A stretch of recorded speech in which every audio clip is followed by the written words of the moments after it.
Fala, juventude, beleza? Tá aí, estamos aí se preparando para o nosso quarto episódio do nosso podcast. Porém, antes da gente começar no nosso tradicional conversa tranquila do início do nosso episódio, pegando o gancho de uma crítica que eu sempre faço a você na parte cultural, que você sempre indica filmes. Logo para mim, o programa já começa com a crítica a mim. Que isso? Crise Não, no Sintonia. É pegando o gancho de uma tradição que estamos formando aqui, porque você Sim. sempre indica filmes. É isso. Entendi. Eu queria comentar com você que nesse final de semana eu assisti um documentário, tá na Netflix, chamado El Che. E apesar de ser um tema muito batido, que é para falar sobre Che Guevara, é um documentário muito interessante que caminha junto com aquele filme Diário de Motocicleta, que também tem essa temática, né? Uhum. Mas esse documentário é de 2017 e ele tem 2 horas de duração, só que ele é muito recente no sentido da pesquisa, porque ele foi feito por um autor, escritor, chamado Paco Inácio Taibo II. Eu adorei esse nome. E é interessante porque ele fez essa pesquisa, não sei quanto tempo que durou essa pesquisa, mas o livro é muito grosso. O documentário é ele revisitando os lugares em que Che passou em vida. E aí é muito legal porque fala-se com pessoas que conviveram com Che na época da faculdade de medicina. Ele chega aí até a Argentina, que é onde o Che ganha esse apelido do Che. Ele vai até Rosário, que foi onde ele nasceu, e ele vai passando, ele vai fazendo esses caminhos até chegar a Cuba, quando estoura a Revolução. Depois ele volta, esse escritor volta para a Bolívia, que foi onde ele foi encontrado e assassinado. Mas, assim, muito legal o caminho que o cara fez de com o livro na mão. Isso foi muito, muito maneiro. Eu não conheço o documentário. Olha só, não vi. Eu não vi o documentário. Juliana Sabatinelli já traz uma primeira dica cultural justo no primeiro bloco para pegar o seu companheiro de programa desprevenido, que não viu e vai passar um papelão aqui. Mas acho legal ter assim tão fácil acesso, Netflix, né? Você falou, tem o documentário, tão de fácil acesso, até para, se bem que mesmo tendo de fácil acesso, as pessoas, né, já vão chegar para assistir a um filme sobre o Che com muita coisa na bagagem do que foi o Che, do que foi a Revolução Cubana, do que é a Cuba, enfim, né? Já tem que se desarmar dessas coisas antes. Sobre o Che, eu vou ver o documentário e ele se passa assim, o cara com o livro na mão, vendo os lugares. Ó, eu citei isso aqui no meu livro, ó, isso aqui. É bem isso, assim. Ele fala, tem uma certa parte de alguém que eu consegui achar um certo documento X e eu botei aqui no meu livro, aí mostra a câmera ele lendo o livro, assim, no lugar. E como ele fez essa pesquisa durante um bom tempo, porque o livro é bem grosso, as pessoas conhecem ele, né? Óbvio, né? Sei lá, o dono do cartório onde o Che se casou pela primeira vez, conhece o tal do Já foi Paco. entrevistado pelo cara.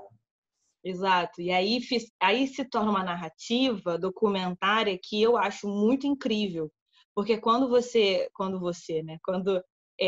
o documentário refaz espaços, eu gosto quando se junta a um outro tipo de material como fonte, né? Tipo, tem ali aquelas imagens da onde passou o Che, de onde deitou o Che, de onde tomou banho, mas também tem umas fotos que o Che tirou, né? Então, a fala desse autor se casa com a fala de alguém que conviveu com o Che e com uma foto que o próprio Che tirou daquele momento. Então, assim, muito interessante como que a construção dessa narrativa é feita. É um documentário que, quando você se propõe a ler, parece que passa muito devagar. Mas quando você não vê, ele já está na Bolívia de novo e o Che já está morrendo. É muito interessante, né, a forma como essa construção é feita. E uma coisa interessante mais, né, para chamar a atenção, é que esse escritor ele começa o documentário falando sobre heróis nacionais ou símbolos. E aí é muito legal, por isso que eu trouxe esse documentário para cá, porque o Che tem essa máscara da Revolução Cubana, comunista e tal, e o cara não tá afim de falar sobre isso, tá afim de falar sobre o Che. Fim. Muito legal. Comunismo é um detalhe. É um detalhe que nós vamos chegar no seu devido tempo. Mas não apressem. É isso. E fiquei mais interessado ainda porque parece, pelo que você diz, que ainda por cima são histórias diferentes que se encontram.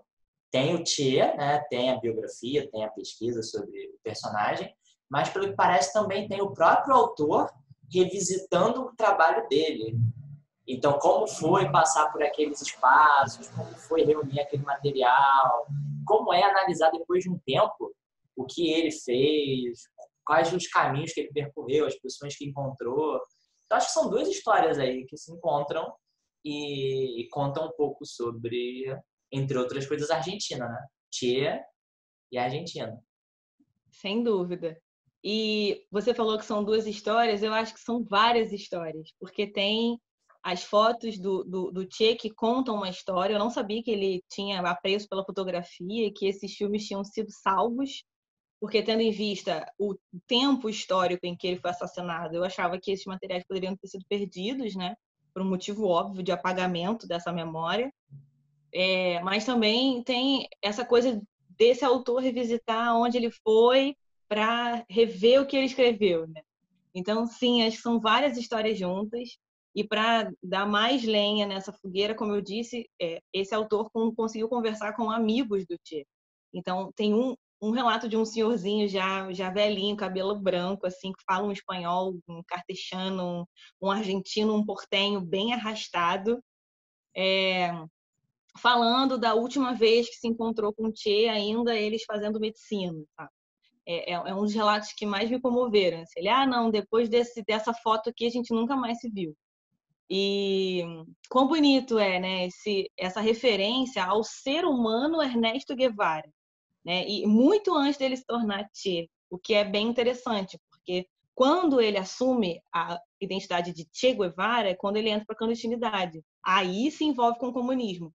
Assim, se você não lembra desse trelelê, você vê o documentário da imagem da vida do Ernesto Guevara, entendeu? Até ele se tornar essa coisa, né? Esse personagem histórico importante.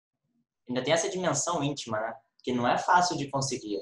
Não é fácil de ter a oportunidade de entrar na vida mais pessoal, pessoas que conhecem e podem falar sobre. Porque, como você falou, né? Antes de ser um personagem histórico, antes de ser um revolucionário, ele é um cidadão, ele é um sujeito que passou por outras coisas na vida, né? Então, às vezes a gente fica só com a imagem histórica, heróica para alguns, não tanto para outros, mas uma imagem muito grandiosa e que nem sempre, né, passou por isso. Não começou assim, foi se tornando com o passar do tempo dessa maneira. Até porque a imagem que eu tenho do cinema retratando o Che Guevara, eu já vi há algum tempo, então não lembro se exatamente é um retrato ok, é um retrato legal. Eram aqueles dois filmes, divididos em duas partes, que o diretor norte-americano fez, chamado Steven Soderbergh, e tem o Rodrigo Santoro. Não sei se você viu É meio difícil de achar porque não está mais disponível em Netflix, em Amazon, esses streamings da vida. Mas era dividido em duas partes. É claro que a maior parte se passa na Revolução Cubana, a outra é depois, quando ele vai perambular pela América. Eu lembrava que o filme, né, não é documentário, né, mas o filme, a ficção, até que tinha lá o seu cuidado, né? Não me lembro de ter uma reação ruim aos filmes. Mas agora eu já tenho mais uma opção de filme para ver, não só eu, olha só, nossa conversa já trouxe uma dica antecipada, como também o pessoal que está ouvindo aí a gente falar. E talvez citar a Argentina não seja coincidência. Começar o programa já puxando a Argentina não seja coincidência. Talvez os próximos minutos expliquem para vocês o que vem mais por aí. Não, mas assim, tudo aqui é muito bem pensado, articulado e linkado, né? E aí, falando sobre Che Guevara, já que a gente falou sobre a Argentina, e já que tudo nesse episódio e nesse podcast é conectado e sintonizado, eu sou Juliana Sabatinelli. Eu sou Igor Pires. E esse é o Sintonize.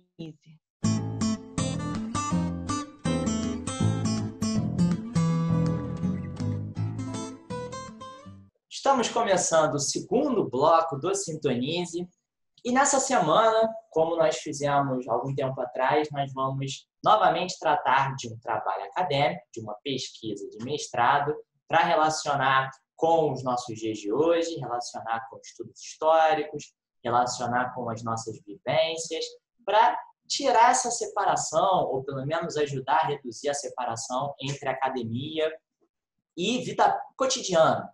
Mostrar como os trabalhos feitos pelos historiadores se conectam, se sintonizam com a nossa vida diária, né? A nossa vida do dia a dia, de trabalho, estudo, lazer e várias outras coisas. Não é algo ali preso à academia, a uma biblioteca e pronto, acabou. Não. Para isso, nós vamos debater a dissertação de mestrado de Juliana Sabatinelli, que está aqui entre nós, a co-criadora do Sintonize. Alguns programas atrás nós fizemos um debate sobre a minha dissertação de mestrado, agora é a vez da dissertação da Juliana Sabatinelli. Dissertação essa que conferiu a esta pessoa que vocês no podcast só escutam, no vídeo depois também podem ver, conferiu a ela o título de mestra em História Social da Cultura pela PUC-Rio, através da orientação da professora Maria Elisa Noronha de Sá. Foi concebida a dissertação chamada, vou treinar meu espanhol agora, vamos ver se ele está em dia, Viva la Federación. Eu não sei se foi portenho o suficiente para se conectar com o nosso tema, mas eu tento. Viva la Federación, a relação de Juan Manuel Rosas com as províncias do Rio da Prata entre 1835 e 1852. Dissertação de mestrado essa que já pelo título indica se tratar de uma pesquisa sobre a Argentina no século XIX, tendo como enfoque esse governante específico, o Rosas.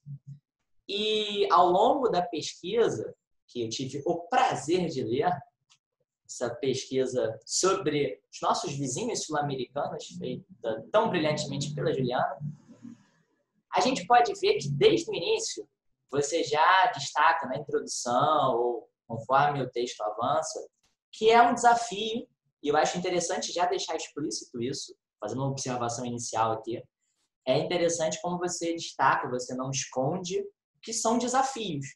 Estudar um outro país, onde a gente não tem uma conexão tão familiar, né, por nascer, por conhecer a cultura desde muito pequeno, mas estudar um outro país, uma outra realidade, então a Argentina, e ainda por cima com uma distância cronológica considerável. É a Argentina no século XIX.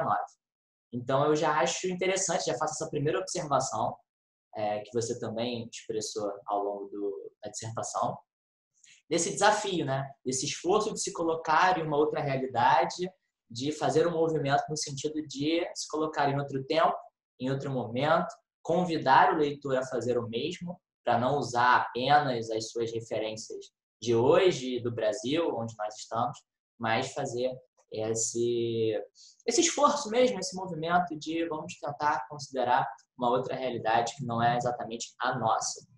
Apesar de nós tentarmos aqui no programa também fazer relações com o nosso tempo atual e com o nosso país. Acho que vai acabar saindo também alguns paralelos. Lanço a primeira pergunta, senhorita Juliana Sabatinelli.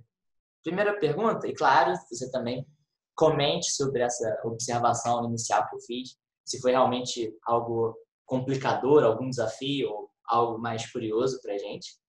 Mas a primeira questão que eu tive ao ler o seu trabalho foi desde o início, e à medida que o texto se desenvolve, esse jogo de contradições fica ainda mais evidente, que percorreu esse segundo mandato do Rosas entre ideias que se opõem ou que, de alguma maneira, ele tentava conciliar ou fazer parecer que poderiam existir, né? Coexistir. Que é um jogo de contradições entre federalismo, unitarismo, consolidar uma ordem republicana, mas muitas vezes usando meios não republicanos, meios completamente condenáveis. E também lei versus violência, costurar uma ordem institucional, mas muitas vezes recorrendo à violência. E aí vem um questionamento. Como estudar esse tema complexo ajuda a pensar as relações entre Estado e sociedade na Argentina do século XIX, no seu recorte, e também no tempo presente, na Argentina ou em outros países. Claro que, né, os contextos são diferentes de cada país. Mas é a primeira questão que eu jogo para você. Primeiro, obrigada pela rasgação de seda, né, que é natural aqui, a gente se admira, né, enquanto pesquisador, não é segredo para ninguém, então muito obrigada. Realmente, esse desafio, né, de pesquisar um outro país com outra história é algo que passeia pela minha vida acadêmica, enfim, desde a graduação, e é muito importante eu ter isso em mente, deixar isso muito claro no meu trabalho, porque eu não tenho a função de resolver ou de explicar a história da Argentina, porque eu não tenho esse direito. Eu, enquanto brasileira, não posso fazer isso. Mas o meu desafio e a minha tarefa é conferir um outro olhar distanciado e não tão viciado de uma história que não é minha. E eu acho que quando eu entendi isso, a minha pesquisa deslanchou e foi incrível e está me rendendo frutos até hoje. Eu acho que esse desafio certamente está presente em toda ela. E além desse distanciamento temporal, também tem o distanciamento físico. A Argentina não tem as fontes digitalizadas, então eu tive que ir em Buenos Aires durante 20 dias e foi uma alegria muito grande, porque eu contei com 35 pessoas que numa vaquinha online me deram um certo investimento, um empurrãozão, para eu ir para lá e ficar pesquisando durante 20 dias por conta desses amigos que acreditaram na minha balbúrdia, na minha pesquisa, e mesmo sem bolsa eu fui para lá para pesquisar. Então, esse também é um grande desafio, que é a distância, né? Além de não ser Argentina e desse espaçamento temporal, a distância também, né? Infelizmente, apesar de ser um país que muito apoia os pesquisadores e que dá investimento para tal, ainda não existe do Ministério da Cultura o que nós brasileiros temos, que é a hemeroteca digital, que você abre ali rapidinho e encontra qualquer jornal disponível. E como eu trabalho com o século XIX, é outro rolê, porque os jornais são muito antigos. Então, esse acho que foi o principal desafio, que é o espacial. Com relação à sua pergunta ampla, eu espero que eu consiga responder rápido, mas como que esse tema ajuda a gente a entender Estado e sociedade? É porque, se a gente for pensar historicamente de uma forma geral, o século XIX é justamente esse momento de conexão entre Estado e sociedade. E se a gente for pensar no Estado da América Latina, a gente está falando de Estados em consolidação, né, no pós-independência. A história argentina ela é um bom exemplo de Estados que não se consolidam tão rapidamente, como foi aqui pelo Brasil, por exemplo, que pós-independência a gente tinha um Estado ali já estruturado, pelo menos territorialmente. Tinha um líder pronto, estava tudo muito encaminhado, né? A nação foi se consolidando depois em termos de símbolo, cultura, leis, e entre outros. Mas na Argentina, não. Bem como os outros temas e outras possibilidades da América Latina em si. É uma história muito marcada por processos longos de consolidação do Estado. Então, o século XIX é esse desafio. E eu te confesso que eu não sei se esse tema ajuda a gente a pensar isso de forma muito direta, porque como são processos diferentes, nós brasileiros temos muita dificuldade de entender esses processos. Para a gente foi muito dado que após a independência tinha um Estado feito, tinha uma figura, um líder, né? Então, para a gente é muito difícil de entender. E eu ouso dizer, conectando com a outra parte da sua pergunta sobre sociedade hoje, como que a gente pode trazer isso para cá, que ainda segue sendo difícil porque a gente reproduz comportamentos sociais e políticos daquela sociedade do século XIX, de deixar muito a cargo do Estado a organização política. Tipo, não, deixa que eles resolvem. A gente, hoje em dia, somos uma democracia, mas se a gente puder pagar 3 e pouquinho para não votar, tudo bem. E então eu acho que é um grande desafio para a gente. Mas assim, se eu puder responder alguma coisa, a maior lição que essa pesquisa oferece para que a gente pense a nossa posição política dentro da nossa sociedade é o envolvimento. Apesar do Rosas ter feito um governo muito elitista, conversando muito com senhores de terra, a possibilidade que ele encontrou de organizar aquele território que passava por problemas desde 1810 foi falando com um camponês que trabalhava o mais distante de Buenos Aires, foi falando com o comerciante que trabalhava na província mais afastada de Buenos Aires, chama Jujuy, que fica mais perto do Peru do que da Argentina. Foi conversando com os caras do Chile, que sempre tiveram problemas com Buenos Aires. Então, Rosas foi tentando falar com cada um. Não necessariamente falar bonitinho, ele impôs muitas coisas, mas a tentativa dele foi trazer a maior quantidade de pessoas para perto da política, né? Foi, apesar de ter sido uma ditadura, apesar disso ter sido imposto, apesar dele ter manipulado, inclusive, o imaginário social das pessoas sobre política, apesar dele ter colocado censura, apesar de tudo isso, a preocupação do Rosas foi trazer as pessoas para perto dele e fazer com que esse governo, que durou 20 e tantos anos, fosse mais popular do que as outras experiências que a Argentina tinha vivido. A Argentina, entre muitas aspas, Províncias Unidas do Prata, se a gente quiser falar termos mais oficiais. Então, eu acho que esse é o maior ensinamento e as pessoas foram atrás. Ai, Ju, mas era uma ditadura, tinha que ir porque senão morria. Mas foram, entendeu? Quem não quis foi exilado, ou quem não aceitou foi exilado, e continuou fazendo política de fora. Mas nesse ponto, apesar de todos os problemas, ter sido pelo viés violento e tudo mais, a maneira como Rosas governou esse lugar de forma mais popular foi assim.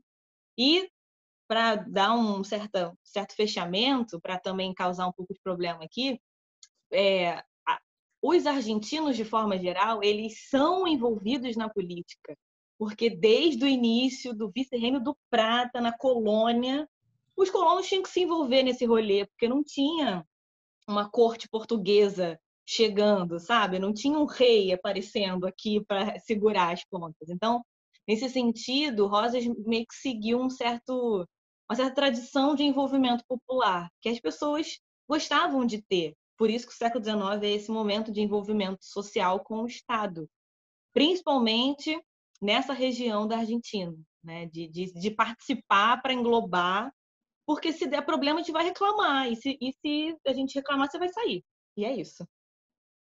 E acho legal também o paralelo que você faz com o Brasil, para a gente ver essas diferenças, né, entre uma corte portuguesa que já estava aqui, um Estado que já se desenhava como seria, com uma figura de autoridade, com uma liderança bem definida, enquanto os argentinos tiveram que buscar esta liderança ou encontrar esta liderança, definir qual seria e como ela atuaria, porque voltando até lá atrás, antes mesmo da Argentina se tornar independente, isso vale para os outros países, né, sul-americanos, houve um vazio de poder por causa das invasões napoleônicas, né, que a Juliana já está fazendo entre aspas aí para não parecer um completo vazio, né?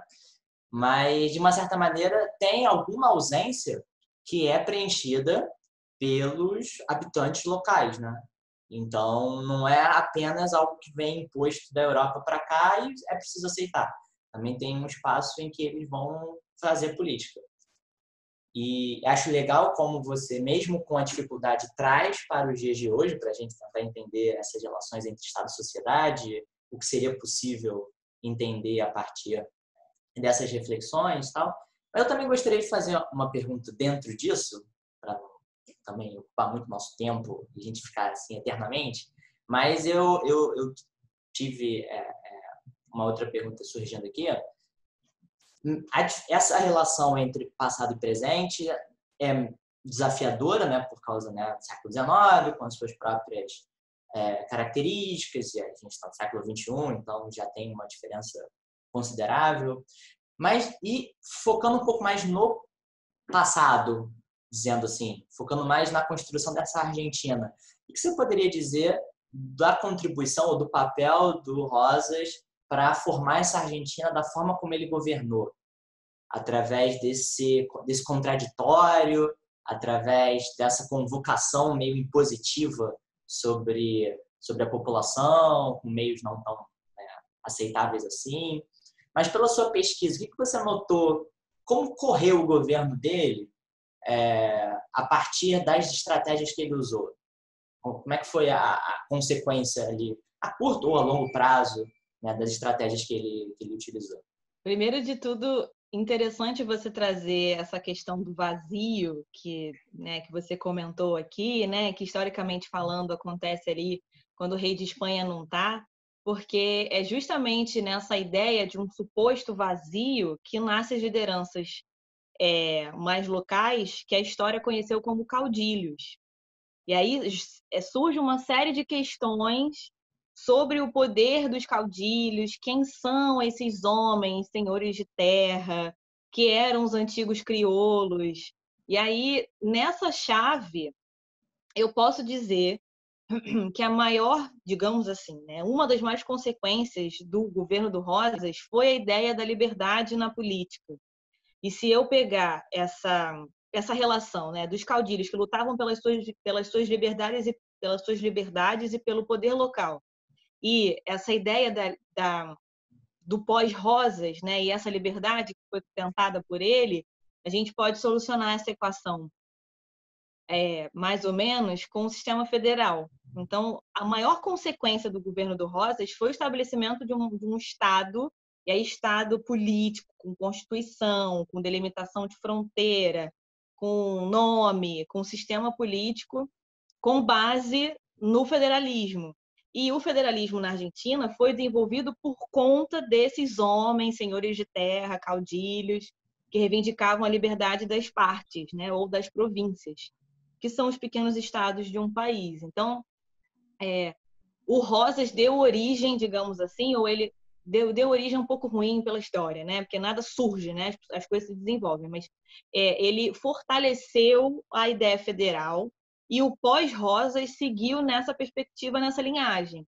Depois, a Argentina apresentou zilhões de problemas até o início do século XX, e no século XX mais ainda, mas a grande herança do Rosas foi essa força do federalismo, porque se entendeu que as províncias tinham o seu papel dentro da política nacional. Então, todos os presidentes que vieram, exceto os períodos de ditadura, mas todos os presidentes que vieram, principalmente no século XIX, seguiram essa ideia, que é uma ideia que, linkando aqui, né, esse século XIX, foi desenvolvida justamente por conta desse suposto vazio, né? Foi dado lá no início da colônia, lá em 1808, com a deposição do Fernando VII.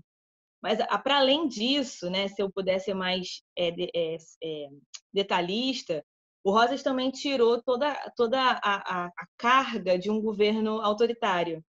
Não se queria mais um governo autoritário, pelo menos no século XIX, porque no século XX, graças ao contexto, a Argentina vai ser marcada por várias ditaduras, sendo a pior delas a de 7/6, né, em que morreram e desapareceram 30 mil pessoas. Mas o que foi possível e necessário nos documentos constitucionais para tirar essa marca do autoritarismo também foi feito. E se a gente quiser casar as duas ideias, a liberdade ficou muito clara para essas pessoas, né? Para esses futuros argentinos que vão se consolidar ali no finalzinho do século XIX, quando a Argentina se organiza aí, mesmo a Argentina como a gente conhece hoje, Don't Cry for Me Argentina, que a gente conhece hoje. E acho importante, como você fala, porque a gente percebe as origens, ou percebe o processo, não é do que origens, percebe o processo de fortalecimento ou de estabelecimento dessa ideia de federalismo, em que isso é tão presente, né, tão forte na Argentina. Mesmo que haja, em momentos ou em outros, um governo mais centralizador, não se esquece, não se abandona essa tese ou esse objetivo principal de garantir a autonomia daquelas províncias, né? Porque historicamente já é um processo em que os agentes históricos, os caudilhos, os proprietários de terra sempre estiveram lutando, né? Sempre lutaram por isso. E, querendo ou não, todo governante depois disso teve que lidar, né? Ainda que ele tivesse os seus próprios objetivos, a sua própria crença de como deveria ser o governo, não era possível esquecer isso, não era possível passar por cima e não quero isso e deixa para lá, vão ter que se adaptar a mim. Não é exatamente assim. E aí eu puxo a segunda pergunta, a outra pergunta que eu também pensei a partir da sua pesquisa, é que você utiliza, entre outras fontes, principalmente com a comunicação do Rosas com os outros governantes de província, esse diálogo, essa comunicação entre eles, e fonte da imprensa, que também algo importante, algo que o governo dele teve que lidar de alguma maneira. E eu achei interessante porque, acredito eu, você vai poder dizer muito melhor, se foi possível, não foi possível, até que ponto sim, que isso se casa muito com algo que você já deixa claro desde o início, de que a sua pesquisa se conecta ou tenta se conectar com uma nova história política em que a narrativa letrada oficial não é o único meio possível de se entender, de se fazer história. E que existem outros elementos, existem outras fontes que fazem parte do imaginário social, que fazem parte das expressões artísticas, que fazem parte, né, das práticas cotidianas, que interferem no fazer política, interferem no entender a história. E essa pergunta vai tanto no sentido da academia, né, de como os historiadores, de como essa nova história política pode se fundamentar, mas até pensando em nós como professores de história, quando levamos algum material para os nossos alunos para puxar uma análise, para tentar entender o passado através de fontes, como, às vezes, né, a primeira opção pode ser o discurso oficial, até pela quantidade, nós somos bombardeados muito mais, com mais frequência por esse discurso oficial, mas ele não é o único, existe todo, né, um arsenal, uma avalanche de mais informações que às vezes são abafadas. Aí eu queria saber se esse seu esforço de pensar esse projeto federalista que o Rosas se envolveu, ou até mesmo o projeto de propaganda do seu governo, que em muitos momentos pareceu ali bem personalista, né, de autovalorização, até que ponto pensar nisso, um projeto dele, mas um projeto de identidade que envolve todos os cidadãos. Como é que essas duas coisas podem se relacionar com a busca por outras fontes? É muito interessante essa sua questão, porque ela pode ser respondida de várias maneiras. E aqui eu poderia trazer conceitos muito acadêmicos de cultura política, publicação douta, que é uma publicação da elite. Eu poderia trazer letrado patriota, eu poderia trazer vários conceitos que a academia tem para tentar explicar isso, que é uma pergunta imensa. Mas, como a nossa intenção aqui é justamente tornar palpável algo que é acadêmico, e eu não preciso desses termos todos para explicar algo que é simples, não é simples, mas que pode ser simples, eu prefiro te responder na chave do o que é ser assim, tá. Por que uma produção oficial ela tende a ser mais utilizada do que uma carta, por exemplo? Então, essa é um questionamento que remonta muito uma coisa que nós historiadores temos de que o discurso oficial é aquele que está documentado, né? Então, não foi desafiador casar outros tipos de fonte com algo que estava sendo projetado ali pelo Rosas. Muito pelo contrário, né? Porque eu usei cartas, ficou mais fácil de enxergar o projeto rosista, já que tinha censura, já que tudo que ele colocava como material era manipulado e tornava mais difícil entender o que era o Rosas ou o que era o objetivo dele. Então, quando eu peguei as cartas pessoais dele para ler, eu falei assim, bom, isso aqui é o Rosas. Essa aqui é esse cara que eu quero saber o que ele está pensando.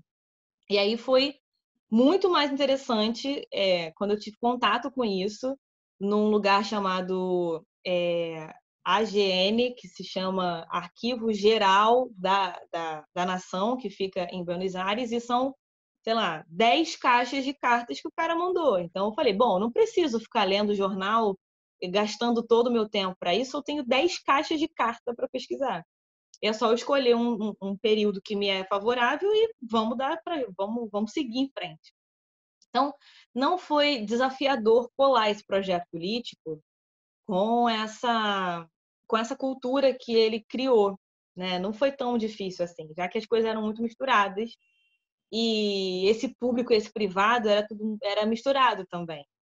Então, eu ouso pensar, assim, aquela, né, que está olhando para o Rosas com o olhar do século XXI. Mas, conforme eu fui lendo as cartas, eu falei, cara, não existe o Rosas político, como não existe o Rosas um pai da Manuelita e esposo da Encarnação. Não existe, Encarnaciano. Existe o Rosas. Então, tudo que eu pegar dele vai ser a construção de uma cultura política. Até porque o cara trabalhava 14 horas por dia, sem parar. Sem parar para almoço, sem parar para fazer xixi, sem parar para nada. Era 14 horas trabalhando. Então, eu falei, cara, se ele está produzindo 14 horas de documento, o que eu conseguir dele vai ser ótimo. Eu não sei se esse tipo de caminho satisfaz a sua pergunta, mas é porque, ao fim e ao cabo, esse momento do Rosa, essa política dele, essa forma como ele conduz as coisas, para nós soa meio esquisito, porque hoje a gente, apesar da gente tratar os nossos governantes com um certo distanciamento, a ideia do Rosas não era essa, na verdade. Ele tinha história, assim, os documentos apontam que ele tinha dois casarões em Buenos Aires, todo mundo sabia onde era. E era possível passar em frente à casa dele e ver ele trabalhando, tipo a La Vargas, né? Que você passava em frente do palácio pelo catete e você viu o homem trabalhando. Então, essa política é muito acessível, né? Então, para a gente é meio esquisito. Por isso que eu acho que a sua pergunta, eu não sei se eu consegui respondê-la, mas ela não tem uma só resposta, né? Eu escolhi falar desse jeito porque conforme você foi falando, eu fiquei pensando que o meu trabalho ele está muito conversando com a história intelectual, né? Que quem olha de longe fala assim, nossa, Juliana, deve ser incrível trabalhando com história intelectual. Só que intelectual é essa pessoa que está produzindo material para que eu possa estudar hoje, sabe? É essa pessoa que minimamente escreveu algum trem lá e eu vou ler o discurso do cara, ou da mulher, ou de qualquer pessoa, e falar, mano, isso aqui é essa pessoa. Sem censura, sem um jornal, sem você ter que colocar em tabelas para poder se encaixar naquele jornal, daquele discurso. Então, é muito isso. Uma história intelectual é uma história que se preocupa em casar projetos, porque, ao fim e ao cabo, no século XIX não existia civis produzindo poemas pessoais de amor sem nenhuma intenção política. Então, se você está vendo um material, um poema de amor do século XIX, e você teve acesso, e não é pessoal, é político. Então, é mais isso. E justamente ouvindo a sua resposta, que, né, apontou para mais de uma direção, eu acho interessante porque muitas vezes a escolha do tema indica qual caminho que nós vamos percorrer. E você falou que tem ali todas essas caixas de cartas, por que não usá-las e procurar alguma outra coisa? Então, muitas vezes, né, o próprio desenrolar da pesquisa mostra qual é o caminho das pedras, né? Ah, tem todo esse material aqui disponível, tem toda essa riqueza. Não vou usar porque, teoricamente, existe um discurso oficial em que seria possível conferir mais diretamente qual é o projeto político dele, porque é o que ele explicita. Não, né? Às vezes, o que não está tão explícito é tão interessante ou mais do que o que está colocado para todo mundo ver. Que, como você mesmo falou, tem censura, né? Teve censura, teve manipulação do que era transmitido, e tem também como a pessoa se coloca, né? Quando a pessoa quer se publicizar, ela já decide, eu vou revelar isso, não vou revelar aquilo. Então tem um jogo, né, do que mostrar e do que esconder. E também acho interessante você mostrar que não existe necessariamente uma separação muito clara entre sujeitos públicos, sujeitos privados, ou atitudes públicas, atitudes privadas, porque mesmo que pode parecer muito privado, muito voltado apenas para os seus interesses pessoais, muito ali fechadinho, nele mesmo, na sua família, mesmo isso diz quem é esse personagem que está atuando politicamente, está realizando coisas que vão atingir a sociedade como um todo. E tudo que a gente faz, de uma certa maneira, é política. Não só voto que a gente dá, não só movimentos sociais do qual a gente faz parte, não só filiações partidárias ou a forma como a gente trata algum assunto explicitamente político, mas até o que aparentemente não é político, né? Então, até mesmo como nós nos vestimos é político, a forma como nós escrevemos uma carta de amor, como você falou, também revela político, revela política, revela crenças políticas, revela como são aqueles personagens. E é sobre mais ou menos isso que eu posso trazer mais uma pergunta. Tem a ver com o que a gente já estava falando sobre a relação do Rosas com a imprensa, com, né, as outras autoridades provinciais. E é uma questão que volta muito à história da Argentina, desde ali da sua formação e tal.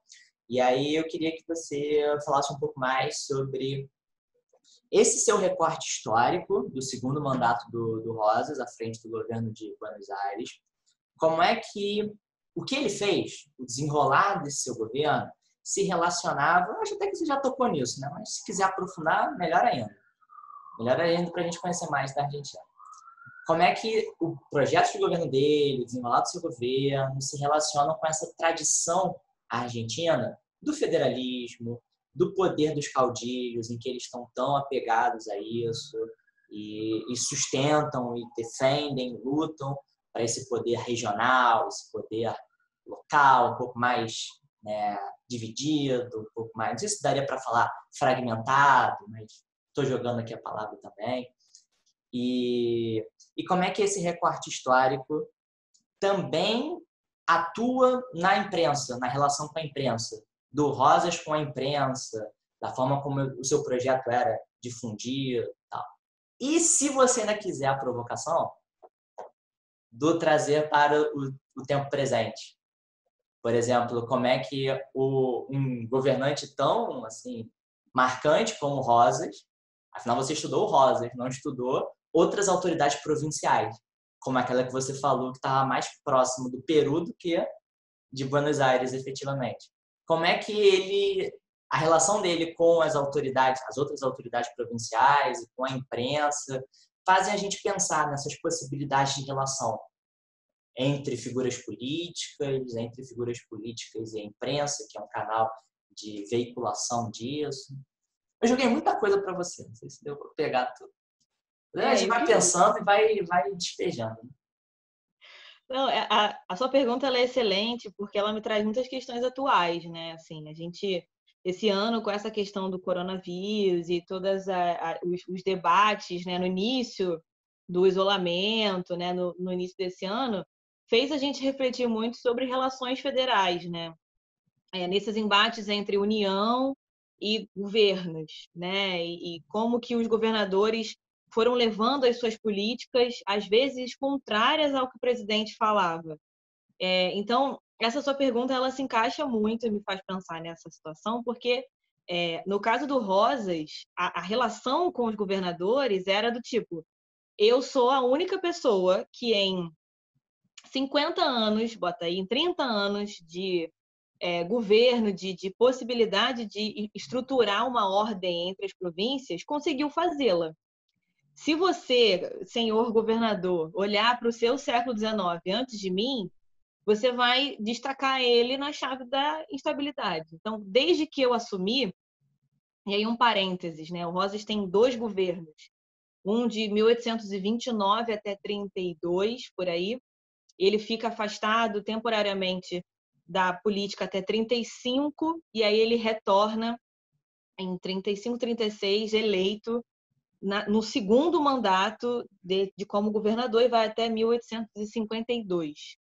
Então, nessa perspectiva, o argumento do Rosas era, bom, diante de 1829, o que você viu, senhor governador, senhor líder de província, foi instabilidade. Eu entrei e resolvi. Então, se você quiser instabilidade, você segue com a estabilidade. Mas se você quer a ordem, você me segue. É quase um Messias, né? Que fala aquelas palavras de amor e você se converte. E foi exatamente isso que ele fez. Pô, olha, eu consegui. O problema foi como ele conseguiu, né? Que foi na chave da violência e da coerção. Ou você aceita o que eu estou falando, ou você vai ser morto, exilado e fuzilado. E aí, somado a isso, as forças internas também, né? Porque é uma marca das Províncias Unidas no século XIX, a organização de grupos armados, grupos civis, que ficou conhecido como milícias, desse grupo armado ter um significado de cidadania. Então, se você seguia, ou se você fazia parte da milícia do fulano, do senhor governador fulano, você era capaz de votar. Então, nessa chave da violência, foi que o Rosas conseguiu se entranhar até os confins das Províncias Unidas. E contou com essas galeras, assim, que pegavam em armas mesmo e perseguia fulano que era considerado inimigo, né? Até que em 40, de acordo com os documentos, foi instalada uma ordem de terror. Ou você concordava com Rosas e usava a roupa que era imposta, a tamanho de barba, para mulheres, se você usava a luva com a cara do Rosas, o chapéu com a cara do Rosas, o broche com a cara do Rosas, ou você fazia isso, ou você era morto, porque você era considerado inimigo. Então, apesar dos pesares, a ordem que o Rosas instalou foi uma ordem ditatorial, mas ele instalou. Então, tipo, a relação com os governadores era essa, na base do mando. E aí é muito interessante a coisa das cartas, porque nessa coisa de enxergar o Rosas como um homem, né, e não como um ser político somente, nas cartas também vinha esse traço. Olha, eu acho que seria melhor se você falasse com a população, senhor governador, chamando as pessoas de federal. Porque se você não chama, as pessoas não lembram que elas têm que seguir o que a gente fala. Isso está dentro da carta. Então, ele também, apesar de um discurso federalista, libertário e autônomo, ele interveio em todas as províncias. O cara trabalhava 14 horas por dia fazendo carta. Então, ele interveio ali. Por isso que é um federalismo muito rosista, né? Muito ao sabor de um desejo de uma ordem estamentária que nunca havia existido desde 1810. Mas, por que eu comecei falando sobre essa questão que nos lembra muito a ação com os governadores? Para nós, brasileiros, é muito louco pensar o que é o federalismo e como que o federalismo foi instalado aqui. A gente tem um federalismo organizado tardiamente, baseado no interesse de oligarquia, que eram famílias concentradas nos interiores dos estados. A gente passou por um período republicano, que era o momento de instalação desse governo, em que o voto era extremamente desigual. E, na prática, o nosso federalismo ele é muito torto, até hoje, né? A relação entre, principalmente econômica, de leis, é um federalismo meio fraco, né? É muito difícil a gente pensar esse federalismo que, quando a gente fala, a gente pensa lá Estados Unidos, essas coisas lá Argentina, que hoje em dia funciona, aqui. Então, se eu conseguir fazer uma relação com o que você jogou na mesa, eu acho que tem essa pegada do tipo, para a gente não é muito simples entender essas relações federais, e também não é tão simples entender o Rosas, porque, inclusive, a imprensa foi colocada nessa chave porque só circulava um jornal em todas as províncias, que era a Gazeta Mercantil. Ela rodou durante quase 40 anos. E aí você entende, na nossa perspectiva, a questão do controle social. Então, era esse idealismo meio torto, né? Que pra gente, hoje em dia, não faz sentido que você fala, nossa, não tem liberdade de imprensa, que absurdo. Mas que para nós brasileiros, a gente não está muito pensando sobre isso, porque o nosso idealismo é muito torto. É, as leis, né, federais e as leis municipais ou as leis estaduais, elas são tem muita lei, tem muito cacique para pouco índio, e sabe, assim, é tudo muito confuso, né? Então, quando a gente lê algo sobre o Rosa, você fica, meu Deus, que coisa incrível, a Argentina funciona hoje, é maravilhoso, as províncias hoje se organizam. A Constituição pós-Rosas falou, não, somos uma república federalista argentina. Oh, meu Deus, a liberdade. 10 anos depois eles estavam quebrando o cacete um com o outro, porque Buenos Aires queria todo o poder para ela e as províncias não queriam. Então, Pra gente é muito louco de entender isso, assim, porque a gente está acostumado com o poder centralizado na figura de um líder. E isso está presente na gente até hoje. A gente deposita todas as nossas intenções num governante, sabe? Assim, a gente ainda está, nós brasileiros, a gente ainda está tentando entender que federalismo é esse, quiçá o federalismo do Rosas, né? Então, se eu conseguir fazer uma grande relação aqui, é muito difícil para a gente identificar as benesses desse federalismo na nossa história, na história do mundo, na história do federalismo, que o federalismo parece muito incrível quando você vai olhar a sua origem, parece que super funciona. Talvez funcione lá nos Estados Unidos, a gente pode fazer um podcast sobre isso, mas eu acho que é muito complicado assim, a gente entender o Rosas com o nosso olho, sabe? A gente precisa tirar o nosso olho da reta, porque soa como muito positivo. Ah, nossa, mas alcançou a ordem. Aham, matou um monte de gente. Aham, era coercitivo. Aham, teve cartas e cartas e cartas, bilhete, poema, telegrama, tudo que o Rosas fazia. Fulano, você não pode falar assim, tem que falar como eu quero. E é exatamente isso, assim, as cartas dele são incríveis. Ele começa com meu querido amigo e termina mandando abraços para sua família, mas a carta em si, se você espremer, sai sangue. Então, assim, é muito louco, né? Como que ele estabelece esse federalismo na base da ordem. Então, a gente tem que tirar o nosso olho do século XXI, federalismo que se desenvolveu aqui, que a gente não sabe muito o que é, para entender o rol. E é um federalismo que a gente não conhece mesmo, que não tem algo para chamar de nós, não faz parte da nossa experiência histórica, da forma como você descreveu a relação entre o Rosas e os demais governantes.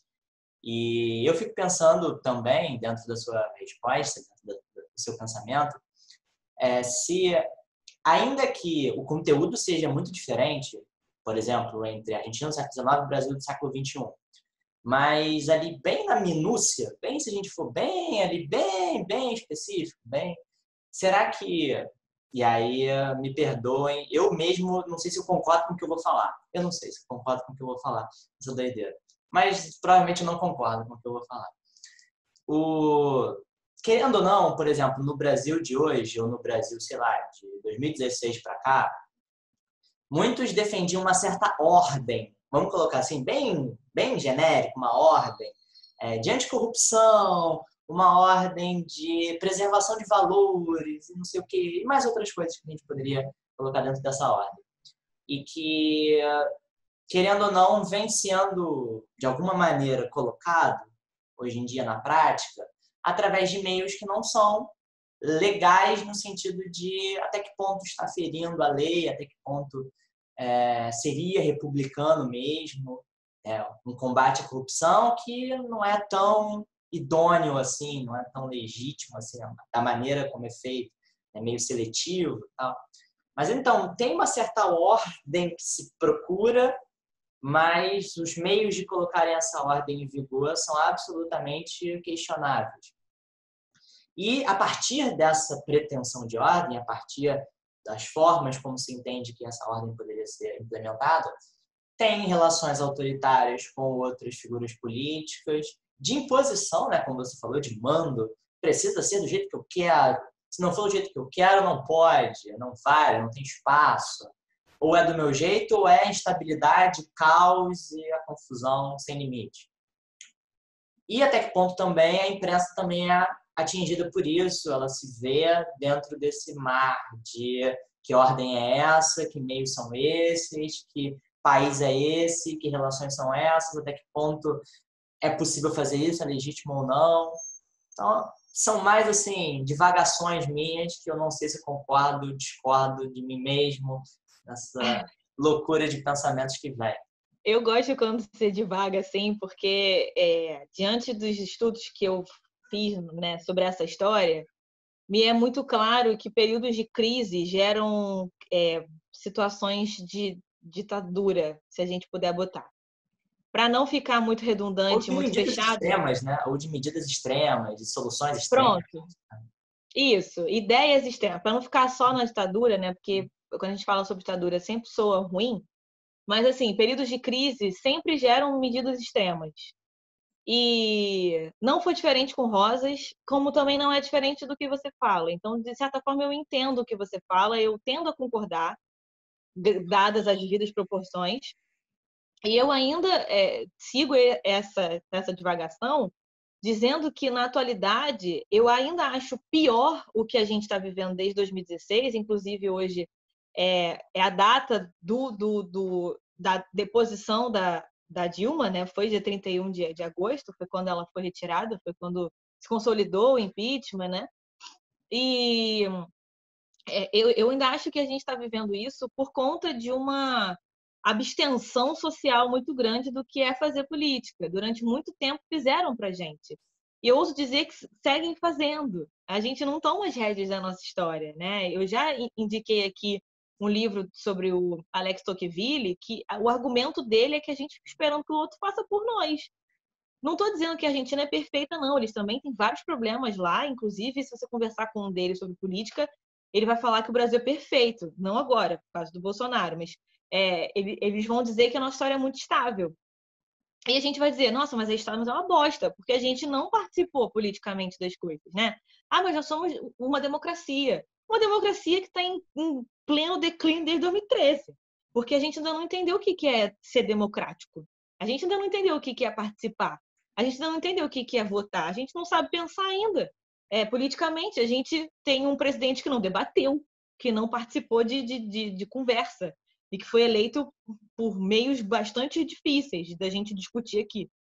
Mas o meu argumento é que, na hora da crise, a gente, eu falo nós também, porque somos parte desse todo, a gente não soube lidar. E aí medidas mais expressivas e duras foram vistas como necessárias. Não necessariamente precisava ser assim. Há outros caminhos. Mas esses discursos radicais, né, a mudança, preciso da mudança e tal, eles aparecem, né, nesses períodos de crise. E é isso que a gente está vivendo, né? Desde 2013, eu acho que eu volto um pouquinho mais para trás, porque a nossa democracia está em crise desde esse período, né? Desde as grandes jornadas de 13, que nunca foi por 20 centavos, mas deveria ter sido só.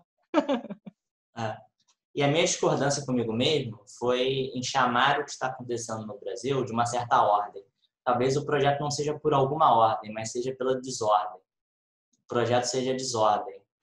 Derrubar tudo só pelo simples ato de derrubar, não porque haja um projeto de o que colocar no lugar. É mesmo para ver a terra arrasada. Mas, como nós não estamos falando sobre Brasil, estamos falando sobre a Argentina, o bloco em que nós debatemos a dissertação de mestrado da Juliana Sabatinelli, Argentina e hoje, esse vai e vem maluco que eu quis fazer, e ela puxou os freios aqui para dizer, Igor, não dá para fazer. Ela falou elegantemente que, Igor, você está forçando um pouquinho. Vamos ficar, às vezes, no século XIX também. Esse é o nosso segundo bloco, com a dissertação da Juliana Sabatinelli.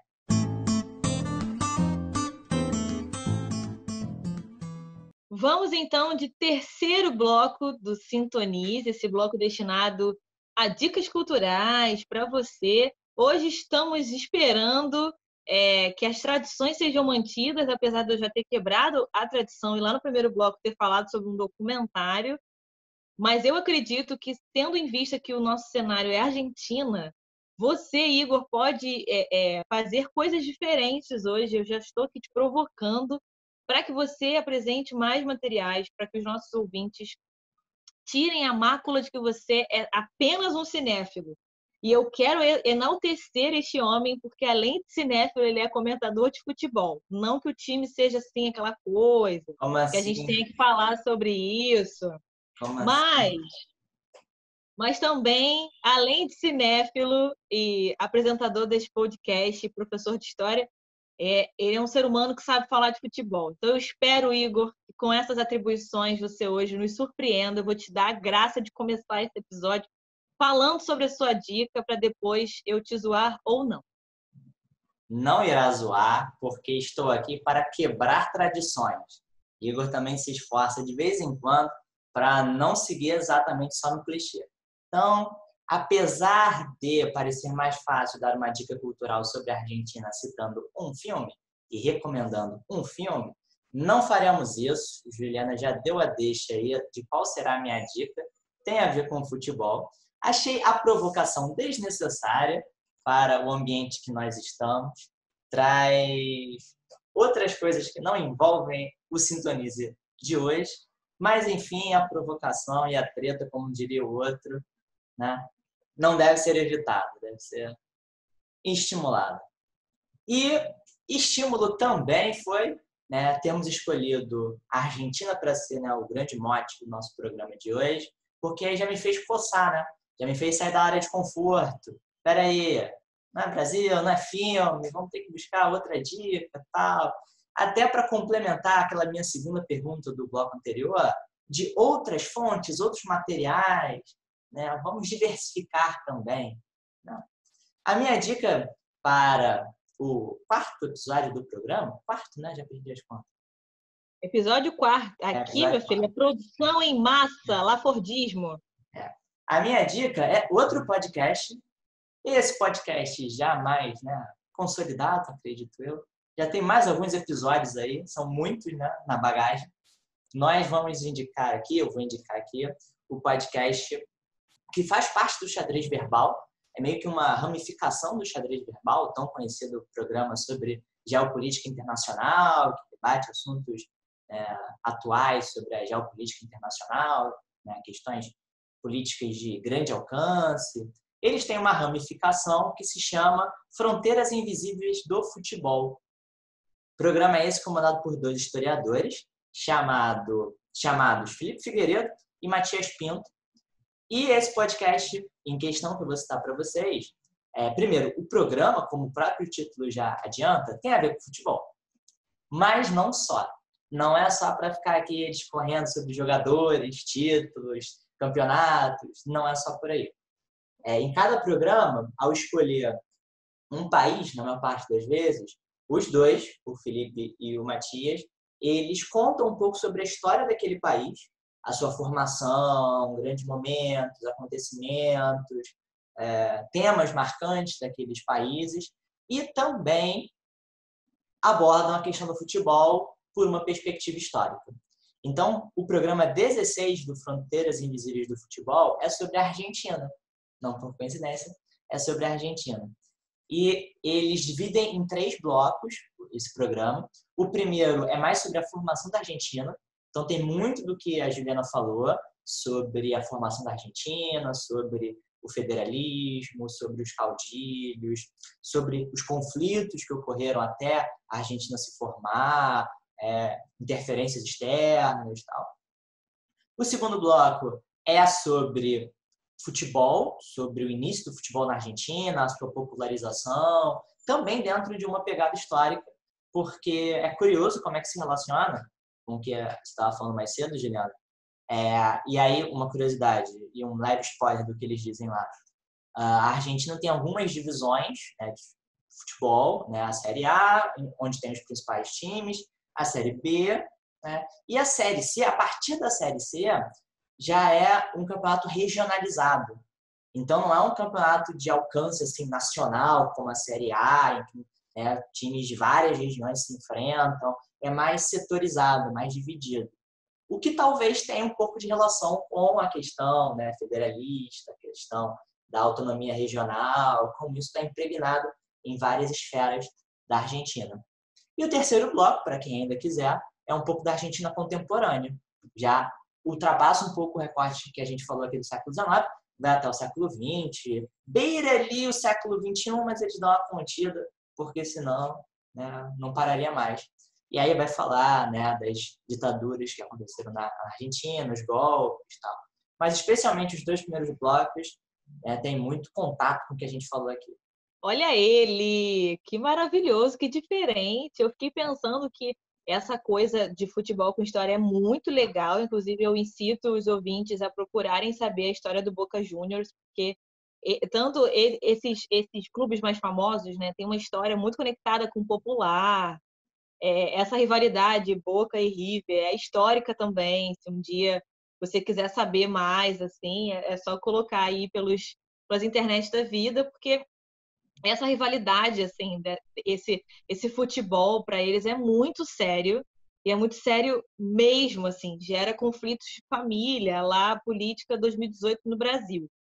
E a minha dica acho que vai um pouco nisso, assim, é óbvio que eu não vou falar alguma coisa sobre futebol, porque eu não, apesar de gostar muito de saber dessas coisas, né, de, por exemplo, quando eu estive lá, eu visitei as duas, como eles chamam, né, as canchas, que são os estágios tanto do Boca quanto do River. Tive a oportunidade de assistir o River jogando. É muito caloroso, é muito gostoso.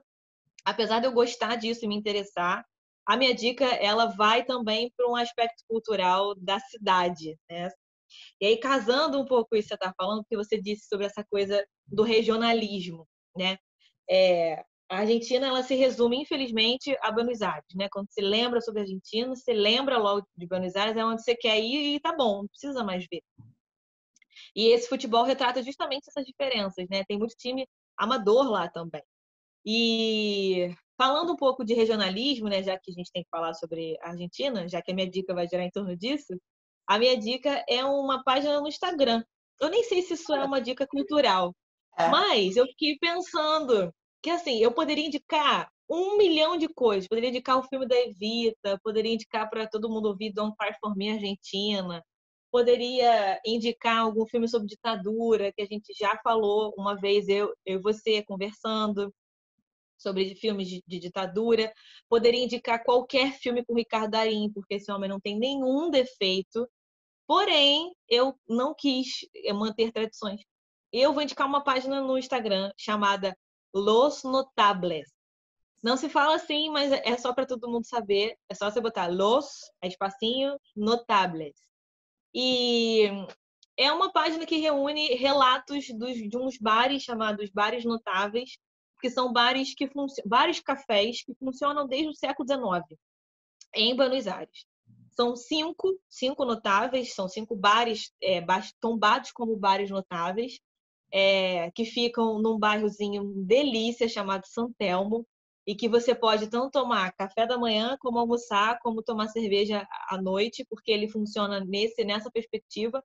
E o mais interessante desses bares é que a configuração interna deles remonta muito o que era no século XIX. Então, tem toda uma questão das janelas serem baixas, de ter aquele ambiente amadeirado, que era onde os antigos intelectuais sentavam para conversar, para tomar um café. É muito comum que, se você visite um café desse às 9 horas da manhã, tenha um velhinho lendo jornal e tomando o seu café, bem como o mesmo velhinho tomando cerveja à noite. Então, esses bares, eles chamam muito a atenção pela história que eles têm. Às vezes, nomes consagrados da história mundial já passaram por lá. E aí, para não ficar para trás dessa dica, um dos bares notáveis se chama O Federal. Então, mais histórico que isso e mais colado com o nosso podcast, impossível. E é com essa dica, essas dicas não tradicionais, quase que saem contraditórias, mas não tradicionais, que a gente vai dando fim a esse episódio, que eu tive o prazer de ser desafiada, questionada, levada à reflexão sobre a minha pesquisa. Quero agradecer muito ao Igor pela sensibilidade, porque quando se trata de algo que é muito nosso, assim, a gente sabe como foi parir essa dissertação, e quando a gente fala de algo muito nosso, assim, quando o outro vai falar, a gente toca na gente, né? Porque parece que saiu da gente, né? Realmente é um filho. Então, obrigada pela sensibilidade de um tema que não é muito conhecido pelas pessoas. E aos ouvintes, agradeço a atenção por ter chegado até aqui. Convido vocês a verem esse episódio no YouTube, nosso canal Sintonize Podcast. Vai lá que todos os episódios até agora já estão em vídeo. E nos sigam nas redes sociais, @JuSabatinelli no Instagram e no Twitter. E @Igor Pires M no Twitter e no Instagram. Aproveitando a dica da Juliana, Instagram, toda diversificada. Isso, e fique ligado para os próximos episódios. Vem aí muito mais conteúdo, muito mais treta e muito mais problema para a gente seguir discutindo. E fiquem sintonizados com a gente. Até a próxima semana com mais discussão e esperamos vocês de volta para nos acompanhar. Até mais!